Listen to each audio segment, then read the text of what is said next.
Bonjour, vous appelez comment? Bernard. Bernard, vous avez des enfants? Non, pas d'enfants. Pas d'enfants. Vous êtes très intéressé par l'histoire d'aujourd'hui, justement, qui est une histoire de parents. Vous vous préparez à avoir des enfants, vous êtes un jeune papa? Ah, je voudrais bien, oui. Vous avez une fiancée? Une femme. Vous avez une femme, même? Tout à fait, oui. Applaudissements pour notre ami Bernard. Bonjour à tous. Madame, mademoiselle, monsieur, bonjour et bienvenue dans Toute une histoire. Donc chaque jour, des invités viennent après le déjeuner nous raconter leur histoire passionnante pour nous permettre à chacun de mieux comprendre notre propre histoire. Pour débuter Toute une histoire aujourd'hui, une première histoire, celle de Gaël et Nicolas. Gaël et Nicolas étaient les heureux parents d'un petit garçon qui s'appelle Enzo, un charmant bébé, quand leur vie a basculé parce que les médecins ont cru que ses parents aimants étaient peut-être des tortionnaires capables de battre leur enfant. La garde d'Enzo leur a été brutalement retirée. Il n'avait que 7 mois. Imaginez que les services sociaux débarquent chez vous pour emmener votre fille ou votre fils. Imaginez que vous deviez répondre d'accusations de maltraitance sur ce que vous avez de plus cher au monde. Imaginez que personne ne vous croit lorsque vous criez votre innocence, vous qui n'avez jamais levé la main sur votre enfant. C'est exactement ce qui est arrivé à Gaël et Nicolas, accusés à tort de battre leur fils, qui souffrait en fait d'une maladie rare. Tout de suite, voici leur histoire.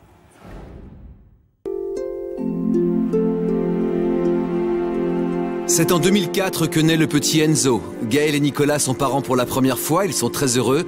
Mais un matin, Gaël s'inquiète en retrouvant son fils d'à peine 6 mois dans son berceau. En septembre 2004, du jour au lendemain, après une sieste, on s'aperçoit que Enzo bouge plus sa jambe droite du tout. Il n'avait pas l'air de souffrir, il pleurait pas, mais il la bougeait pas. Donc on s'est dirigé vers les urgences de l'hôpital. Donc là, il avait une fracture à la tête du fémur, une au crâne. Il en avait également une au bras et une au tibia. Donc ça a été un gros coup près qui est tombé quand on vous annonce que votre bébé qui n'a pas 6 mois a déjà 5 fractures. Ça a été assez terrible à entendre déjà. À l'hôpital, Enzo subit de nombreux examens, mais les médecins ne trouvent pas d'explication médicale à ces fractures. Très vite, Gaël et Nicolas sont soupçonnés d'avoir causé ces blessures à leur fils. Ils pensaient maltraitance. Enfin, c'était une éventualité qui mettait vraiment en avant. À première vue, avec les examens qu'ils avaient faits, ça pouvait être rien d'autre que ça, quoi. Donc on a pas mal interrogé nos familles, c'est surtout nos parents qui l'avaient gardé. Et non, on a confiance en plus en eux. Et je pense qu'à ce moment-là, ils nous l'auraient dit, parce que on les a mis devant le fait accompli en disant on nous soupçonne de le maltraiter. Donc si vraiment il y a eu un accident un jour, c'est le moment de le dire. C'est pas grave, ça arrive, mais c'est le moment ou jamais, parce que nous, on est soupçonnés et on avait peur que ça aille super loin à ce moment-là, quoi. Commission interne, enquête médicale. Pour l'hôpital, les soupçons se transforment en accusations.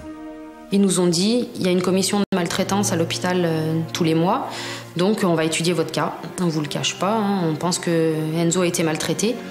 On n'avait pas peur de perdre Enzo, parce que on pensait pas que ça pouvait en arriver là, quoi. C'est le genre de choses qu'on voyait à la télé, dans le journal de 20h ou à 13h ou dans la presse écrite, mais non, on n'a jamais pensé que ça pouvait nous arriver à nous et que ça allait un jour en arriver là, quoi. Enzo a 6 mois. En quelques jours, le juge pour enfants le retire à ses parents et le place dans une pouponnière de l'aide sociale à l'enfance. Quand on a appris qu'il allait être placé, donc sans savoir ni où ni quand, ça a été, je pense, la plus grosse claque qu'on peut ressentir.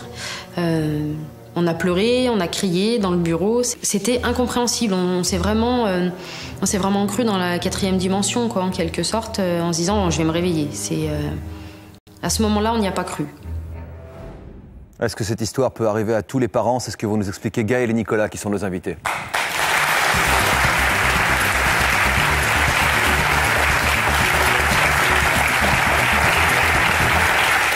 Bonjour. Bonjour Gaël. Bonjour Nicolas. Bonjour.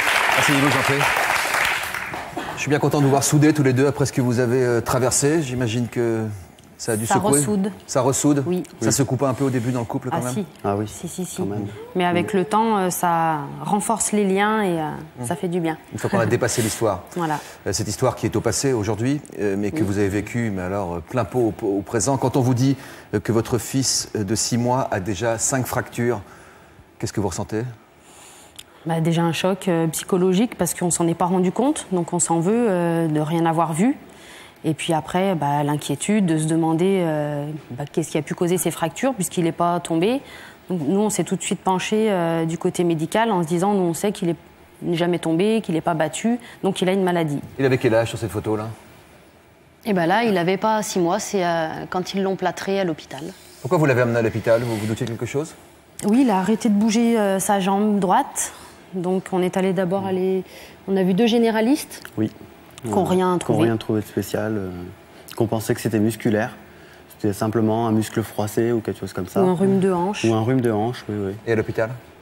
Ils ont le 2e généraliste a quand même fait une radio et là, la fracture a été décelée et le médecin nous a envoyés aux urgences. Vous avez senti qu'il y avait tout de suite des soupçons qui se tournaient vers vous? Rapidement. Ouais, ouais. De quelle façon vous avez senti ça? On vous l'a dit franchement ou Non. vous l'avez laissé Non, entendre? non. C'est les regards. Les regards, les attitudes qu'ils avaient, que ce soit tout le personnel médical de là-bas, quoi, de l'hôpital. Et puis. Oui, et puis le fait qu'on avait l'impression d'être surveillé dès qu'on était dans la chambre avec lui, c'était des chambres toutes vitrées. Donc on sentait les regards, on était surveillés en permanence. Quoi. Ça veut dire que dès qu'ils se sont rendus compte de ce qu'il y avait sur les radios, les soupçons ont commencé directement à peser sur vous? Sur nous, ça nous a jamais été dit. On nous a dit, il a été maltraité, on ne dit pas que c'est vous, mais il a été maltraité. Alors vous demandez par exemple à un moment d'avoir des précisions sur ce qui est arrivé à votre enfant, qu'on fasse plus d'examens médicaux. On vous répond quoi? On nous répond, tout a été fait, il n'a rien. Il n'y a aucune fragilité osseuse chez Enzo, il n'a rien. Aucune maladie, donc forcément, il a été maltraité. Et quand on vous dit ça, vous réagissez comment? Pas bien. On se dit que c'est pas possible, qu'il y a forcément une erreur quelque part. Et... Vous repassez le film? Ouais, voilà. Ouais, exactement. Il est tombé, c'est exactement je sais pas, ça. Ouais, voilà. Une promenade. On s'est posé la question l'un l'autre en disant, si t'as pas osé dire parce qu'un jour il est tombé, dis-le. C'est le moment ou jamais de le dire. Quoi. Vous êtes suspecté de maltraitance alors que votre enfant souffre. Vous cherchez des explications et on ne vous écoute pas? Du tout. Du tout. Et puis ils restent sur leur pensée et puis tout ce qu'on peut dire, ça rentre par une oreille, ça ressort par l'autre, quoi. Vous étiez dans quel état nerveux? C'était super dur. On était fatigués parce qu'on venait très tôt le matin à l'hôpital, on repartait très tard pour être le plus longtemps possible avec lui. Les médecins, en plus, les emplacements des fractures changeaient d'un jour sur l'autre ou d'un médecin à l'autre. On ne comprenait plus rien, on était vraiment perdus et dans la 4e dimension, quoi. Et vous ne faisiez qu'y entrer, parce que en fait, c'est après que les choses sont devenues plus difficiles. Une semaine après votre visite à l'hôpital, on vous apprend qu'Enzo va vous être retiré. Oui. Le temps de procéder à quelques examens, d'éclaircir l'affaire. Il n'a que 7 mois, c'est un tout petit bébé. Et on va vous retirer votre bébé, comment vous réagissez? Moi, j'ai pleuré. Oui, on a pleuré tous les deux. Ouais, toi, t'étais plus énervé. Au tout début, j'ai été énervé. Je me suis dit, c'est pas possible, je vais prendre Enzo entre les bras et puis on va aller à notre hôpital. J'imagine, j'aurais pas laissé quelqu'un me le prendre, quoi. Voilà, ouais. Et puis après, je me suis effondré comme Gaël et puis... Et en fait, Enzo vous a finalement été retiré et placé en pouponnière, loin de chez vous, presque 100 km de chez vous. Ça veut dire que vous ne pouviez pas lui rendre visite quand vous le vouliez. Ça a duré 3 mois comme ça, 3 longs mois, pendant lesquels en fait vous avez eu le droit de voir votre bébé 3 heures tous les 15 jours. Voilà. Ouais. Un bébé qui n'a seulement que 7 mois. Sur décision d'un juge, Enzo a été séparé de ses parents. Il vit derrière ses grilles, dans un foyer pour enfants. Gaël et Nicolas ne peuvent voir leur fils de 6 mois que quelques heures par semaine et sous surveillance. Au départ, on pensait pouvoir le voir comme à l'hôpital, tous les jours, passer la journée avec lui, le laisser le soir. Et en fait, ça a été une énorme mauvaise surprise. C'est qu'on a eu le droit de le voir seulement, c'était 1 heure une semaine, 2 heures la semaine suivante. Donc 3 heures sur 15 jours, sous surveillance. Donc ça a été une annonce abominable, quoi. Quand il était placé à la pouponnière, Enzo, non, je suis pas rentré dans sa chambre. Je suis pas rentré dans sa chambre parce que trop de tristesse, trop de... J'avais peur de tomber vraiment en dessous de tout, quoi. Non, ça faisait mal, quoi, ça faisait mal. Alors qu'Enzo vient de leur être retiré, Gaël et Nicolas sont convoqués à la gendarmerie, placés en garde à vue et interrogés chacun séparément pendant 36 heures. Je me rappelle bien d'un moment qui a été très très dur. Le gendarme a sorti une poupée et il m'a dit « Montrez-moi comment vous avez maltraité votre enfant ». Donc ça a été, je suis parti en larmes et tout, c'était vraiment du n'importe quoi. Je me suis dit « Mais c'est vraiment n'importe quoi ». À force qu'ils nous posent des questions, ils m'ont fait douter de moi. Je me suis dit, c'est pas possible. Si ça se trouve, je suis somnambule et je me suis levée la nuit et je l'ai fait tomber et je m'en rappelle pas. J'en suis arrivée à douter de moi, à me dire où je suis folle, où je suis somnambule, je sais pas. Si les médecins disent qu'il a été maltraité ou qu'il est tombé, c'est qu'effectivement c'est le cas. Mais les parents d'Enzo décident de réagir. En faisant des recherches sur Internet, ils tombent sur un site qui décrit la maladie des os de verre, une maladie génétique rare qui se caractérise par une très grande fragilité osseuse. Ils obtiennent qu'Enzo soit examiné par des spécialistes. Les nouveaux examens confirment qu'Enzo est malade et non pas maltraité. Le soir même, le 17, la juge a pris la décision de stopper le placement d'Enzo. C'était le soulagement du siècle. On était sur l'autoroute quand il nous a appelés pour nous annoncer la bonne nouvelle. Donc elle a tout arrêté au niveau du placement. Pas le suivi par contre. On était suivis par des psychologues et des assistantes sociales. Donc c'était le 17 et elle nous l'a rendu le 21. Au bout de 3 mois de séparation, Gaël et Nicolas peuvent enfin rentrer à la maison avec Enzo. Quand on a appris qu'on pouvait aller le chercher, je pense que l'émotion, elle a été aussi forte que quand les médecins nous ont dit qu'il allait être placé. Sauf que d'un côté, c'était le cauchemar et là, c'était le rêve, mais c'était aussi fort dans le sens où on n'y croyait pas. Le moment où on l'a vu, Gaël et moi, on a couru vers lui, on l'a pris dans nos bras, on a récupéré son doudou, on lui a fait un énorme câlin avec plein de bisous et puis ça a été le feu d'artifice dans notre tête, quoi. C'était vraiment... tout ce qui nous est arrivé, on n'y pensait même plus, quoi. C'était que du bonheur, que du bonheur.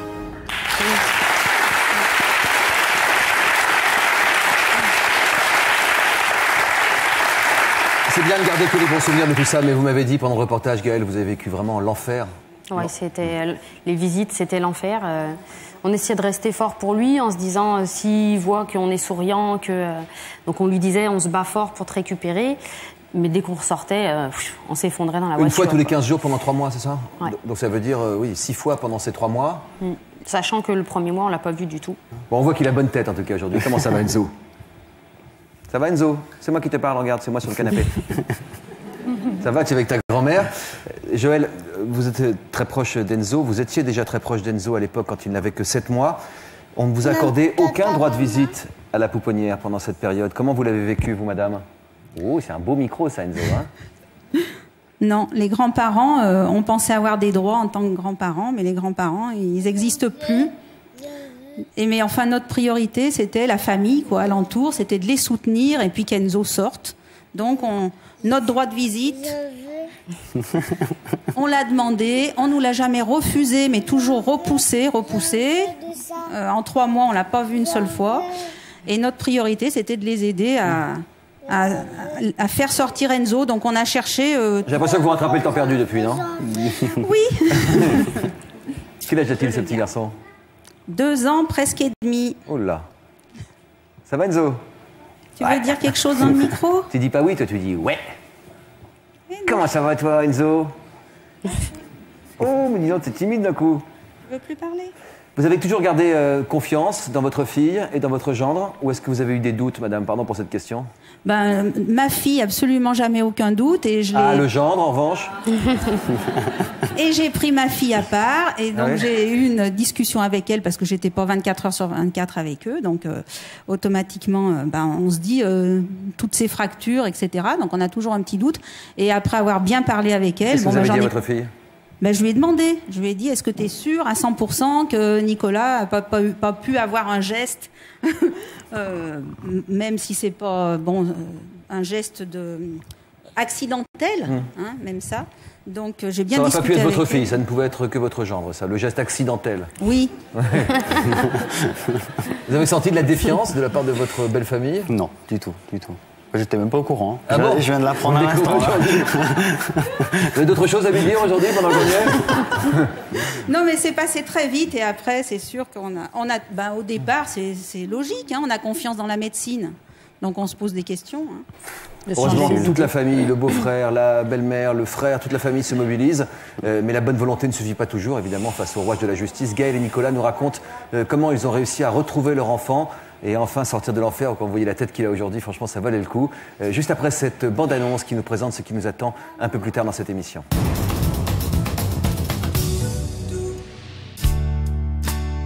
Dans un instant, vous découvrirez l'histoire de Céline qui nous racontera sa grossesse invisible et mystérieuse. Quand il m'a fait l'écho, il me dit c'est un beau bébé de 7 mois et demi. Et puis moi, j'ai cru qu'il rigolait au départ. J'ai appris à 7 mois et demi que j'étais enceinte. On en a 6 mois et demi, nous.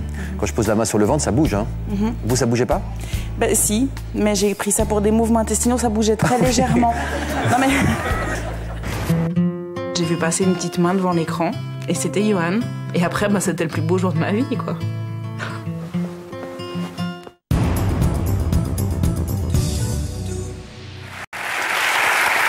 On reprend le déroulé de l'histoire. Si jamais ça arrive aux parents qui nous regardent aujourd'hui, ça arrive plusieurs fois par an, c'est rare, mais cela arrive, la preuve, ça vous est arrivé. Pendant que Enzo était en pouponnière, vous avez été placé en garde à vue? Oui, 36 heures. Ouais. Comment vous avez été informé? Vous étiez placé en garde à vue? On a été informé une fois qu'on était dans les locaux, c'était trop tard. Vous avez été convoqué? Gendarmerie? Police? Gendarmerie. On vous a séparés? Oui, tout de suite. Et on vous a dit séparément que vous étiez en garde à vue? Non, dès qu'on a mis 2 pieds dans la gendarmerie, on nous a dit on vous informe que vous êtes en garde à vue, vous pouvez prévenir un avocat et une personne de votre famille. Une fois que ça a été fait, on a été séparés. Quand on dit 36 heures, c'est 36 heures de suite? Oui. Oui. Là, non, on est dans FBI porté disparu, là. Exactement. Totalement. Non, mais c'est tout à fait ça. Ouais. On Comme à était la dans télé. un film, nous. Quelles questions on vous pose? Toujours les mêmes. Qu'est-ce que vous avez fait à Enzo? Qui est-ce qui l'a maltraité? Est-ce qu'il est tombé? Arrêtez de répondre toujours pareil, parce que là, on n'avance pas, donc on recommence. Qu'est-ce qui est arrivé à Enzo? Qui est-ce qui l'a maltraité? Est-ce qu'il est tombé? Pourquoi vous n'osez pas le dire? Et les réponses étaient toujours les mêmes, et à chaque fois, on change, on remet en cellule, on interroge l'autre. Ça vous a fait douter? Non. Du tout. On vous a fait douter de ce que l'autre disait pendant que vous oui. n'étiez pas là, c'est-à-dire? Ah oui.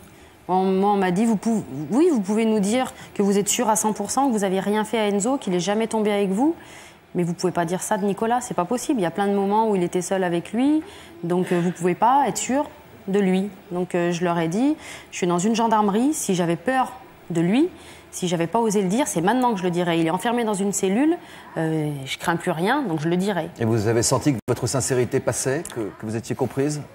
Non, avec certains, oui. Non. Mais bon, c'est aussi leur métier. Donc, Bien sûr, les gendarmes font leur boulot. On vous a mis une poupée entre les mains à un moment? Oui. Ça, c'est un moment, je trouve, qui est quand même un peu dur. Moi, je comprends très bien ceux qui font leur boulot et qui se disent, si jamais ses parents sont maltraitants, il faut prendre toutes les précautions pour protéger un petit garçon qui a 7 mois. Mais quand même, ça doit être quelque chose de très dur pour un papa. Surtout qu'on met une poupée, en plus pile de la taille d'Enzo, d'un petit bébé, quoi. Et on me dit, montrez-moi comment vous avez fait pour le maltraiter, quel geste vous avez fait, comment vous lui avez tordu la jambe, est-ce que vous l'avez fait tomber, etc. Donc moi, je l'ai posé de suite sur le fauteuil et je me suis mis à pleurer. Parce que je me suis dit, mais vous êtes complètement fou, j'ai rien fait à mon fils, arrêtez de me dire que j'ai fait quelque chose, j'ai rien fait à mon fils. Et j'ai pleuré, quoi. Puis après, ils m'ont remis en cellule 5 minutes après, et voilà, quoi. Mais bon, c'est dur, quoi. C'est vraiment Comment on vous a signifié que vous étiez en fin de garde à vue, ensuite?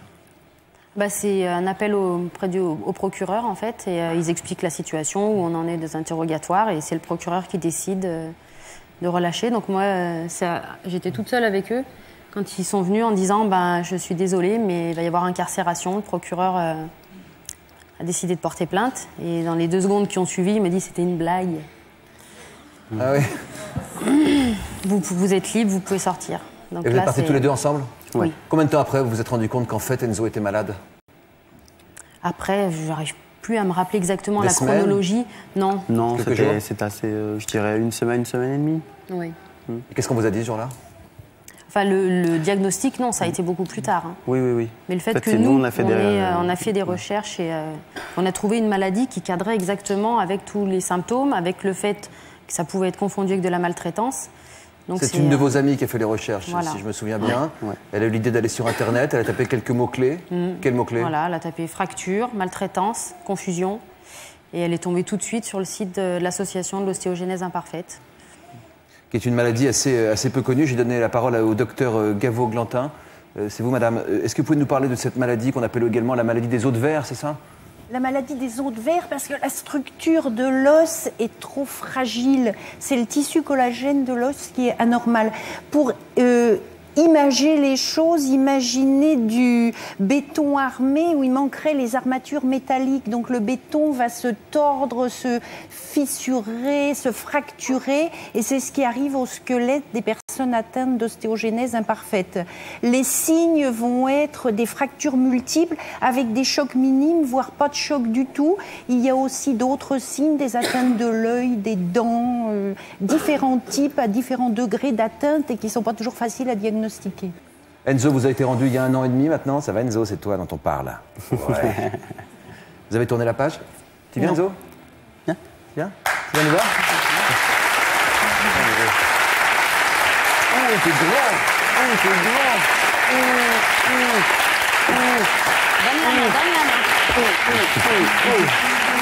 Tu veux venir? Il est encore fragile en termes de fracture et tout ça? Pour le moment, non. Vous avez réussi à tourner la page aujourd'hui? Non. Non, pas encore? Non, Il faut se reconstruire. Moi, j'ai pas repris le travail. Je me vois pas le laisser toute la journée. J'ai l'impression qu'il nous manque encore du temps à rattraper avec lui. Mais une fois qu'il sera à l'école, donc dans un an, oui, je pense qu'il faudrait que vous preniez une activité sociale pour voir des gens et pas vous enterrer dans votre histoire, quoi. Et ça va, toi? Oui, ça a l'air, en tout cas. Merci de ce témoignage, en tout cas. C'est moi, cauchemar, sont derrière vous. On enchaîne avec une autre histoire. Voici maintenant l'histoire de Valérie. Valérie aussi mérite bien d'être heureuse auprès de sa famille. Elle a traversé 10 ans d'enfer. Ouh, attention. 10 années au cours desquelles on l'accusait, ni plus ni moins, d'empoisonner son propre enfant. Fanny est née tout à fait normale, un bébé en pleine santé. Et une nuit, elle avait 2 mois et demi, elle s'est réveillée en pleine nuit, elle hurlait, elle avait vraiment, c'était évident, très très mal. Elle était à plus de 40. À partir de là, les fièvres sont revenues de manière cyclique, donc pendant 7 ans, avec des petites choses qui se rajoutaient au fur et à mesure. C'est-à-dire qu'en plus des fièvres inexpliquées, des maux de tête, les douleurs articulaires sont arrivées, les douleurs musculaires. Face aux douleurs inexpliquées de Fanny, les médecins restent perplexes. À 7 ans, elle est hospitalisée une fois de plus, après 4 semaines de crise ininterrompue. J'ai demandé à pouvoir rester à ses côtés, à pouvoir dormir avec elle dans la même chambre.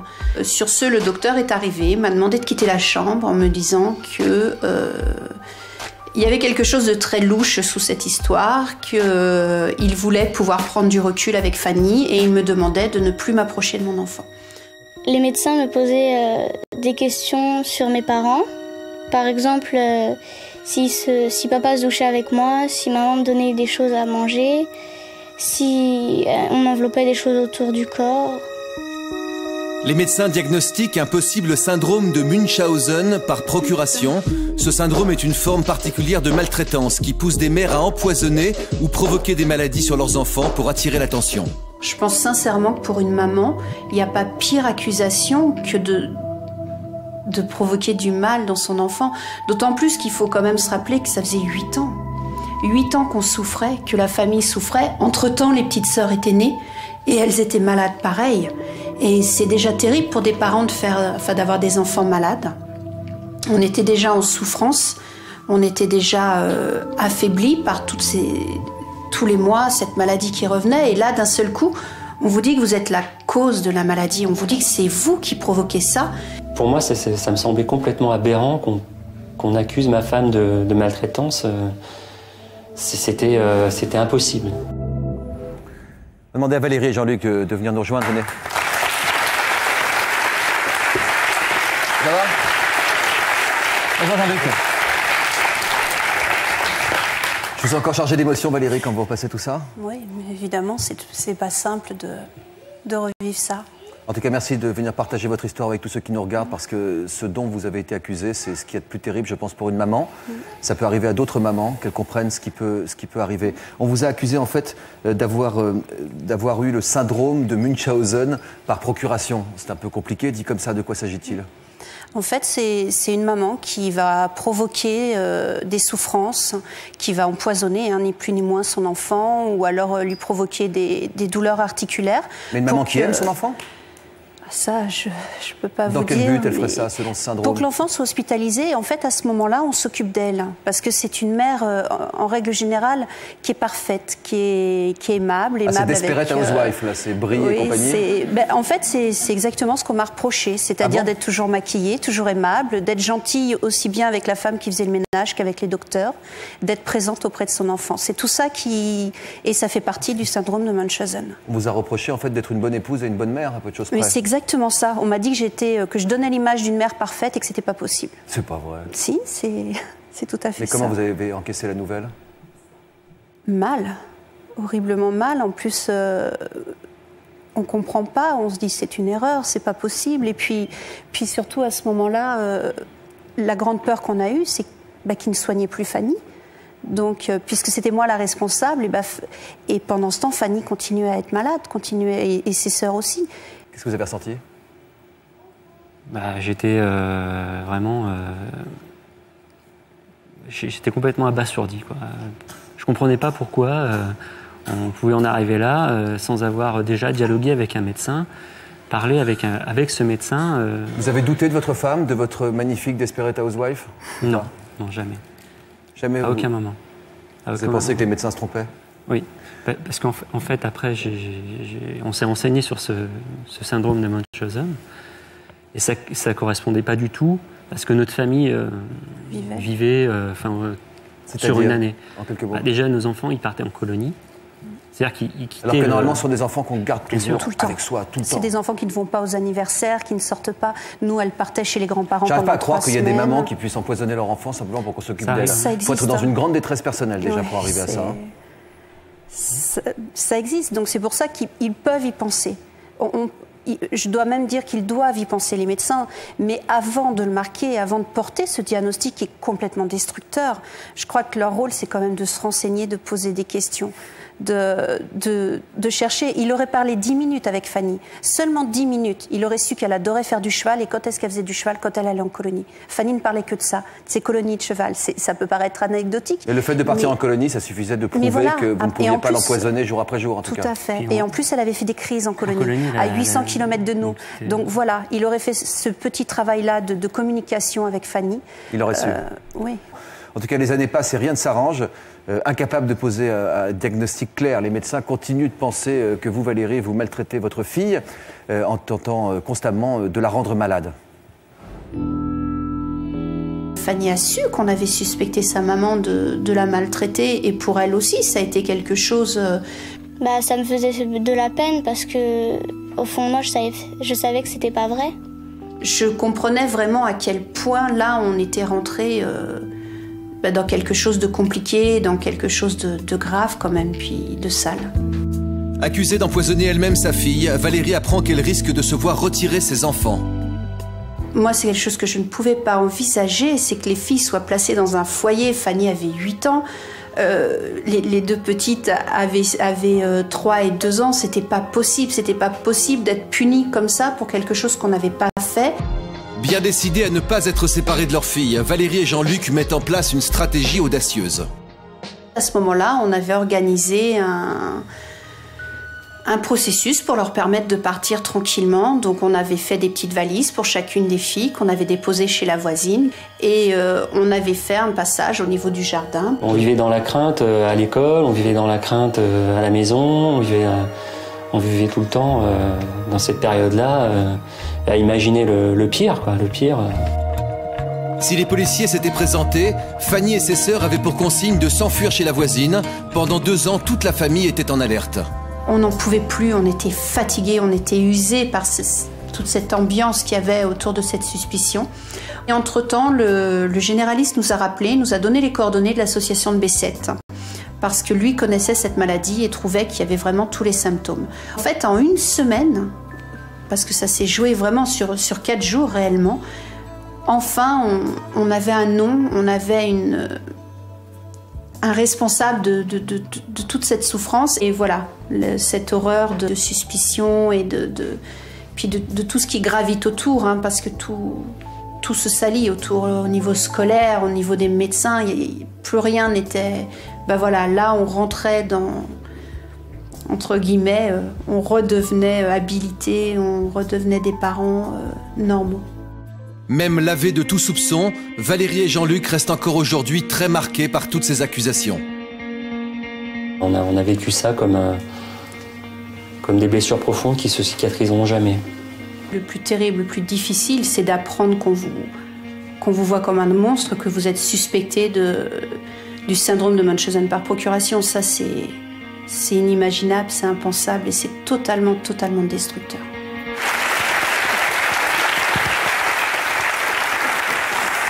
Il faut tourner la page, hein. Il faut réussir à tourner la page, et je pense qu'il ne faut rien de gommer de ce qui s'est passé. Merci d'être venu nous raconter cette histoire. Restez avec nous pour la suite.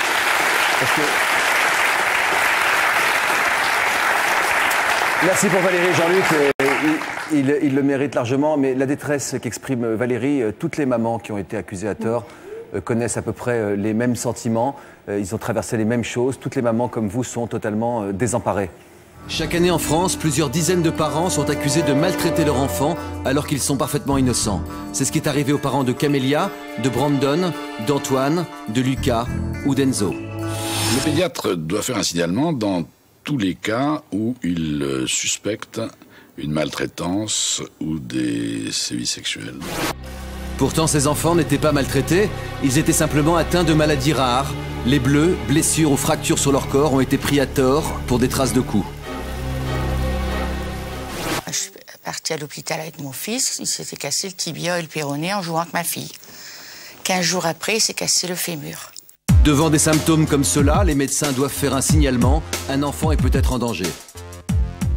Beaucoup de médecins ont été poursuivis par la justice pour n'avoir pas fait de signalement à temps. Pour ne pas être poursuivi, certains médecins préfèrent signaler sans être sûrs.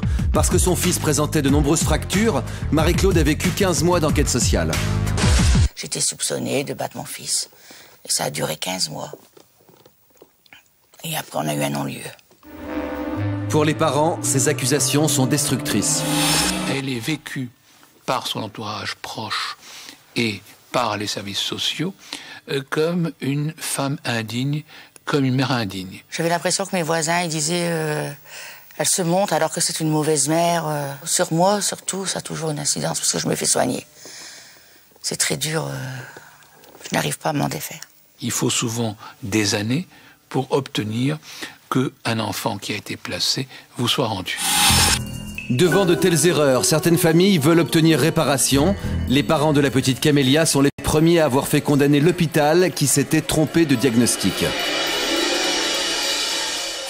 Je voudrais dédier cette victoire à tous ceux qui ont été avec nous, à tous ceux qui nous ont soutenus, puis à toute la famille. Voilà. Mais au final, les enfants restent marqués. C'est le cas d'Anthony, 15 ans et 78 fractures. Ça m'est arrivé de penser que, à cause de moi, à cause de mes fractures quand j'étais petit, que mes parents étaient accusés, c'était de ma faute d'un côté, parce que c'est moi qui me cassais et tout ça. Aujourd'hui, je me rends compte que de les accuser, ça les a traumatisés. Ma maman, surtout, parce que elle a peur maintenant quand je sors, elle a peur que je me blesse, qu'on me renlève à elle. Quel témoignage, quand même, quelle dignité, puis quelle humanité de la part de ce petit jeune homme. Je donnais la parole à Catherine qui est avec nous. Bonjour Catherine. Bonjour. Bienvenue parmi nous. Vous avez perdu votre fils, malheureusement, Ludovic, l'an dernier. Il se sentait coupable, lui aussi, des soupçons qui pesaient sur vous. En fait, il avait une maladie qui pouvait laisser entendre que vous le maltraitiez. Oui, enfin, il se sentait coupable de ne pas être comme les autres. C'est-à-dire que il se cachait quand il se blessait ou n'importe quoi, parce qu'il savait que derrière, il y avait tout un poids qui arrivait sur lui et menaçait sa maman, sa famille, etc. Donc il se cachait. Il ne voulait pas qu'on le soigne, il ne voulait pas qu'on le touche. Il essayait de vous protéger, en se protégeant, vous pensez? Oui, oui. Et surtout protéger, c'était pas me protéger, c'était nous protéger. C'est-à-dire, il savait que dès que ces gens-là approchaient, c'était toute notre famille qui était déstabilisée, touchée. Oui. De quelle maladie souffrait-il exactement? Il souffrait de la maladie du syndrome de Deller-dans-l'os, de type 4, qui est la plus grave. Quels en sont les symptômes? Les symptômes, au départ, justement, ce sont des hématomes qui sont souvent confondus avec de l'hémophilie, parce que ça fait des grosses hémorragies dues à une fragilité des veines. Puis ensuite, c'est évolutif. Ça a été la peau, ça a été les entorses avec des hémorragies, etc., etc. Quand il vous disait que c'était de sa faute, ou en tout cas que c'était de la faute de quelqu'un, alors que c'est de la faute de personne, vous arriviez à trouver les mots pour pouvoir réconforter votre enfant, qui souffrait en plus? Bien sûr, je lui disais que c'était son corps qui fonctionnait mal et qu'on allait forcément trouver quelque chose. C'était pas possible qu'on ne trouve pas et on a fini par trouver. La maladie de votre fils? Malheureusement, ça n'a pas suffi pour le guérir? Non. Vous avez dû traverser des moments terribles. Et j'espère aussi des grands moments d'amour. Et lui aussi, évidemment. Ouais. Des grands moments d'amour aussi, beaucoup de complicité avec votre enfant? Oui, énorme, énorme. Et justement, je crois que c'était... ça redoublait parce qu'on est obligé d'être fort dès le départ on va dire, cet acharnement, ça a été, on ne m'enlèvera pas mon enfant, il faut qu'il reste avec nous et on trouvera, et on trouvera. Et je pense qu'on a donné cette pulsion aussi à Ludovic, dès tout petit. Chapeau. Valérie et Catherine ont vécu des années avec la peur au ventre. Valérie va nous raconter comment elle gardait les valises de ses filles prêtes pour qu'elles puissent s'enfuir au cas où les services sociaux viendraient les lui retirer. La suite de l'histoire de Catherine et Valérie, juste après cette bande-annonce pour une de nos prochaines émissions. Pardon, c'est la rentrée. Un peu la grippe. Je me fais coiffer chez une petite jeune fille qui prépare un CAP de coiffure. Tu me demandes 5 €, bon, c'est pas excessif. D'une manière générale, tout ce que j'achète, il faut que ce soit nécessaire, que ça corresponde à un besoin, à quelque chose d'utile. Prochainement, dans toute une histoire, l'histoire de Roland, un radin fier de l'être, mais aussi l'histoire de Grégory et de Stéphanie, dont les petits défauts sont devenus un enfer à vivre au quotidien. J'ai l'impression de la considérer presque comme ma chose et il faut pas qu'on y touche, quoi. T'es où, là? T'es avec qui? Bon, bah tu rentres tout de suite, hein. Il y a un proverbe sicilien qui dit qui vit jaloux, meurt cocu. C'est sicilien. Oh, lui dites pas ça. Je suis timide depuis que je suis petite et c'est vrai que c'est un gros souci, surtout pour moi, pour la vie sociale. Est-ce que vous arrivez à vous dépasser parfois? Oui, des fois j'essaye, du moins j'ai envie, donc je me pousse. Valérie, Jean-Luc, je disais juste avant que vous avez mis au point un stratagème pour préparer vos filles à s'enfuir. Alors là, c'est vraiment, ça devient un film policier. Comment vous étiez organisé? Naturellement, on leur a expliqué ce qui se passait. De toute façon, elles étaient là quand ça m'a été annoncé, et c'est vrai que la première chose, c'était on ne nous les prendra pas. Parce qu'on était tout à fait conscient qu'une fois qu'elles seraient parties, ça faisait 8 ans qu'ils n'avaient pas posé de diagnostic. Donc si on partait pour 8 ans encore, il en était hors de question. C'était quoi le stratagème?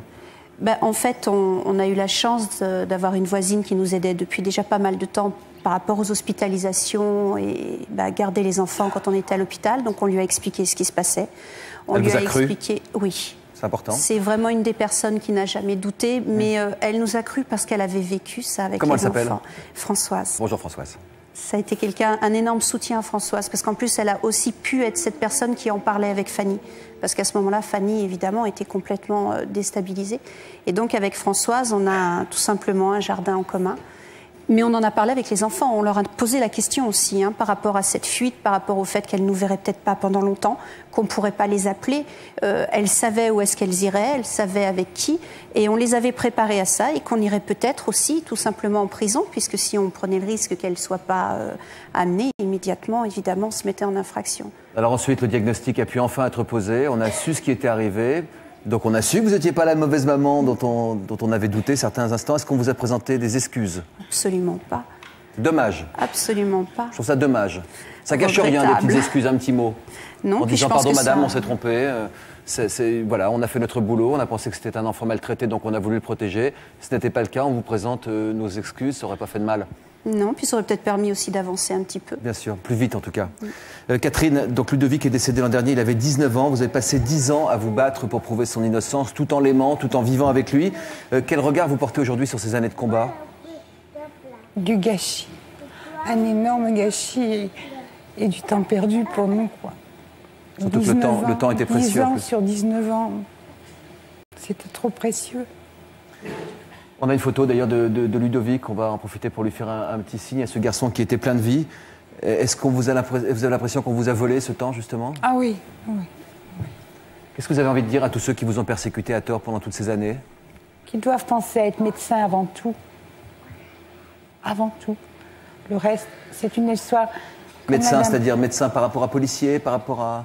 Par rapport à policiers, par rapport à services sociaux, ils sont médecins avant tout, ils sont là pour chercher une maladie éventuelle avant une maltraitance. Bien sûr qu'ils doivent trouver aussi une maltraitance. On ne peut pas passer à côté, ne serait-ce qu'un quart de soupçon de la maltraitance, c'est sûr. Mais eux, ils ne doivent pas passer à côté d'un quart d'une maladie, surtout une maladie rare. Un quart de soupçon d'humanité, et puis encore une fois, on peut se tromper avant, pendant, mais si après on dit un petit mot en disant bon voilà, on a le droit de se tromper, même si c'est terrible, C'est toujours bien, moi je trouve, quand il y a un petit mot qui vient derrière, ça nous remet dans l'ordre, ça nous permet de continuer, comme vous disiez, de pouvoir avancer. Merci à tous nos invités. Je rappelle qu'il y a 21 000 enfants en France qui sont comptés comme étant réellement maltraités, que d'un certain sens, il est normal que les médecins tirent la sonnette d'alarme, évidemment, mais il faut aussi savoir faire la part des choses pour pouvoir diagnostiquer les choses correctement. C'est compliqué, mais c'est évidemment nécessaire. Tout de suite, un appel à témoins pour une de nos prochaines émissions. Regardez, c'est peut-être votre histoire. Et puis juste après, je vais vous présenter Céline, une histoire incroyable. Céline a découvert qu'elle était enceinte au bout de combien de temps vous découvriez que vous étiez enceinte, vous, généralement? Moi, très vite, j'attendais tellement ça. 7 mois et demi. Elle s'est rendue compte à 7 mois et demi, Céline, qu'elle était enceinte. C'est une histoire assez incroyable. C'est peut-être la vôtre. À tout de suite. Vous êtes une grand-mère rock'n'roll, décalée et énergique. Vous avez fait interner un proche. Vous cherchez l'âme sœur. Pour nous raconter votre histoire, contactez-nous au 01 53 84 30 08.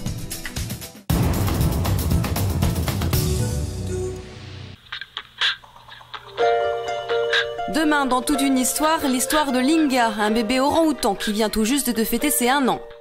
Comment un singe fait pour montrer qu'il a de l'intérêt pour une femme? Beaucoup plus vite qu'un homme.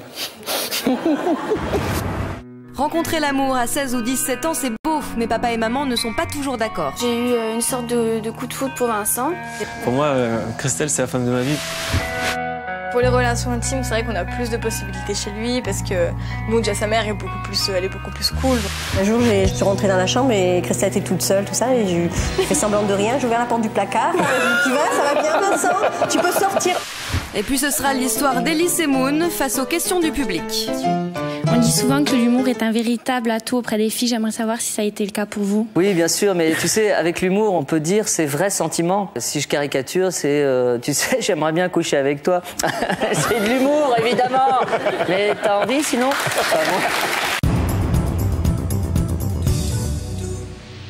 Céline a fait ce qu'on nomme en termes médicaux un déni de grossesse. Quand elle a découvert qu'elle attendait un enfant, elle était enceinte de 7 mois et demi. Après une histoire de quelques mois, Céline et Thierry se sont séparés, puis perdus de vue. À 23 ans, Céline est absorbée par ses projets professionnels et ne réalise pas qu'elle n'a plus ses règles depuis 3 mois. Celle m'en avait parlé et je lui avais quand même conseillé d'aller voir le médecin. Elle m'a un petit peu répondu un peu sèchement qu'elle n'était pas enceinte et que, entre guillemets, ça ne me regardait pas, enfin, qu'elle ne voulait pas y aller. À la maison, Céline avait fait 2 tests de grossesse, 2 tests négatifs. Son petit ventre naissant, elle le prenait pour des kilos superflus. Alors j'ai fait un gros régime, tout ça, je voulais pas garder ce petit ventre. Et puis mon petit ventre, il persistait. Mais ce qui me posait des problèmes, c'est qu'en faisant de la musculation, j'avais mal au ventre. Elle me disait qu'il y avait des choses qui bougeaient dans son ventre et que je disais mais j'ai les boyaux qui bougent, comment ça se fait? Je dois avoir une hernie intestinale.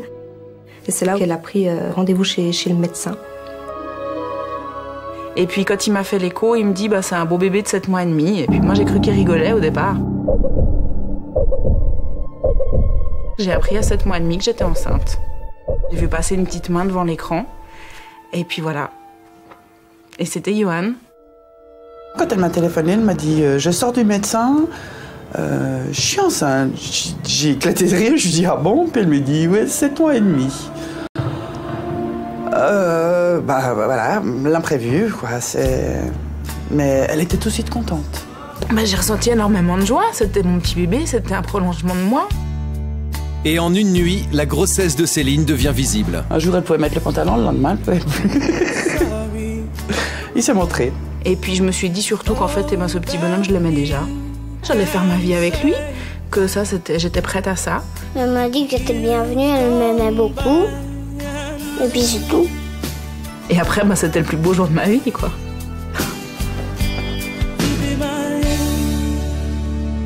Elle est très émue en coulisses. Je demande d'accueillir Céline.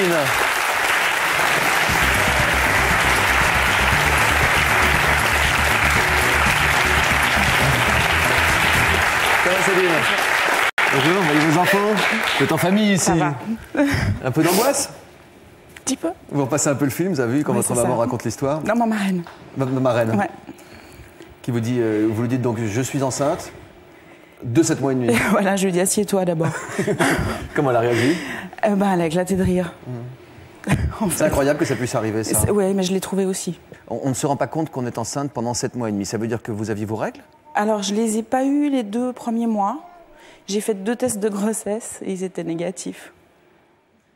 Donc c'est pas infaillible non plus, quoi. Non, bah c'est 99,9, je suis 0,1%. D'accord. C'est bien, on se sent différent des autres comme ça. Ouais, c'est bizarre en même temps, je suis d'accord avec vous. Non, surtout que 7 mois et demi, on se dit que ça commence à se voir quand même. Ben oui, mais non.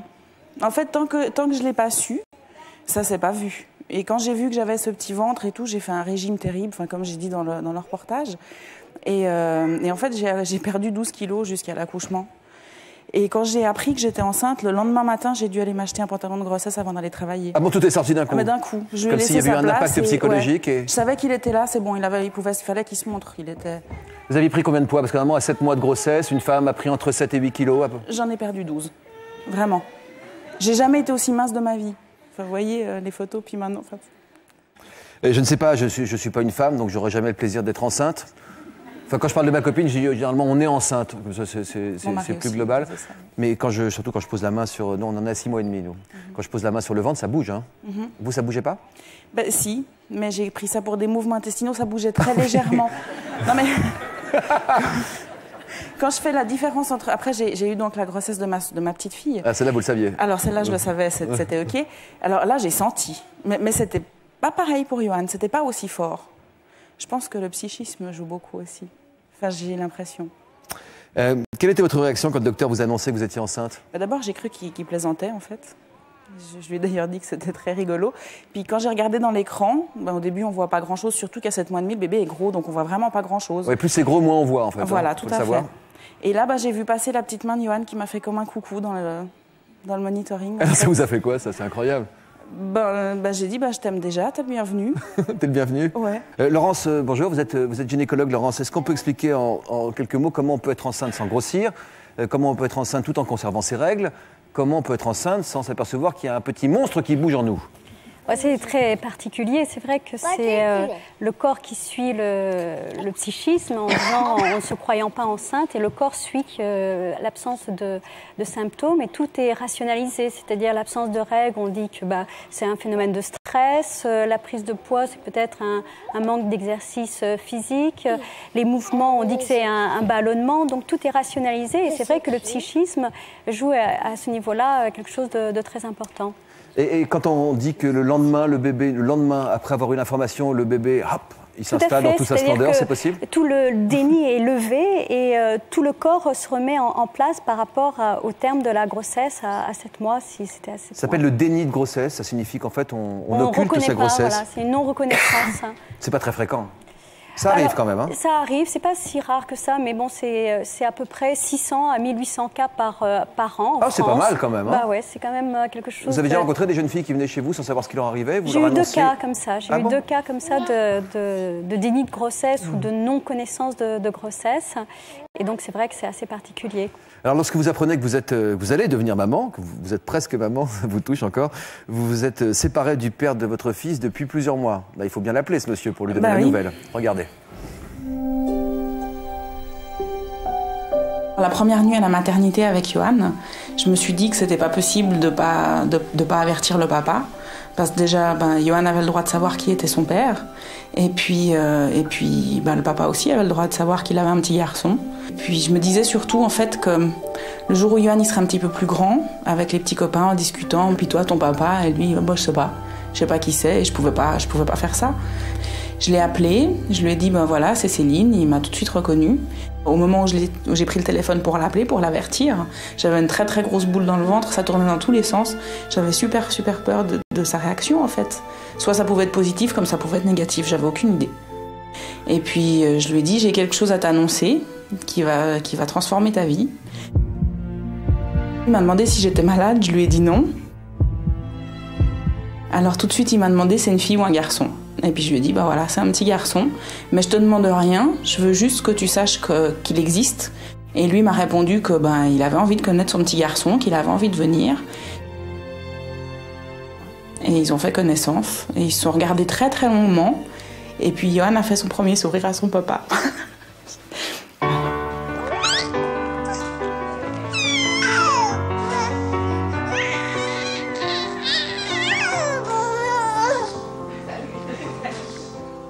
On a vécu notre petit bonhomme de chemin comme ça pendant 9 mois et au bout des 9 mois, on s'est mariés.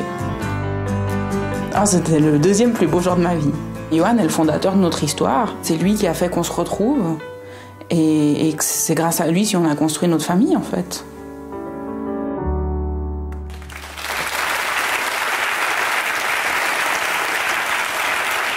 Ça va aller.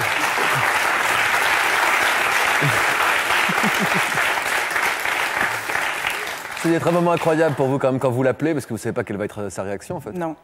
Et surtout quand il m'a dit c'est un garçon et une fille, ça m'a... Vous êtes dit ça l'intéresse donc? Ouais, mais oui, et puis surtout sa réponse. Enfin, moi je lui ai dit je te demande rien, il m'a dit moi je te demande une chose, c'est de pouvoir le voir. Et ça c'était au-delà de toute espérance. Vous êtes retrouvés ensuite? Alors ensuite on s'est retrouvés, excusez-moi. Vous n'étiez pas vus depuis 8 mois hein? On s'était pas vus depuis 8 mois. Et quand on s'est retrouvés à la descente d'un tram, en fait, à Genève, on a des tramways, voilà. Bah nous, on essaye aussi. Pour l'instant, on a surtout les travaux. Donc, bon, nous, c'est fait.